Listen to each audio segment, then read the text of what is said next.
मनोजवं मारुततुल्यवेगं जितेन्द्रियं बुद्धिमतां वरिष्ठं वातात्मजं वानरयूथमुख्यं श्रीरामदूतं शरणं प्रपद्ये। पूजेपूर्वी पूजकाने नाकाच्या मुळावर मध्यमेने म्हणजे मधल्या बोटाने कुंकू लावावे.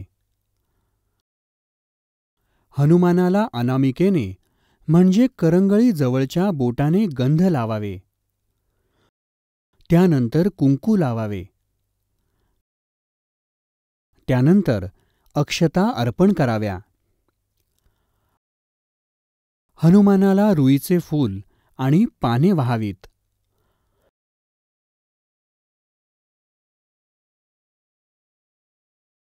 फूल आणि पाने 5 किंवा 5च्या पटीत वाहावीत. फूल किंवा पान वाहताना त्याचे देठ देवतेच्या दिशेने करावे. हनुमानाला रुईच्या फुलांची आणि पानांची माळ वाहावी. हनुमानाच्या पूजेत केवडा, चमेली या गंधांच्या उदबत्त्यांचा वापर करावा. उदबत्त्यांची संख्या 2 असावी. उजव्या हाताची तर्जनी म्हणजे अंगठ्याजवळचे बोट आणि अंगठा यांच्यात उदबत्ती धरून ती घड्याळाच्या काट्याच्या दिशेने पूर्ण गोलाकार पद्धतीने 3 वेळा ओवाळावी.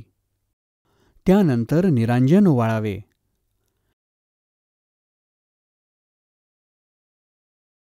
शेवटी नैवेद्य दाखवावा.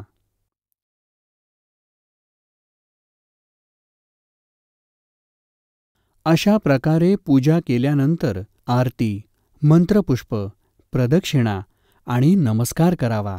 आता पाहूया शनिग्रह पीडेच्या निवारणासाठी हनुमानाच्या उपासनेचा विधी.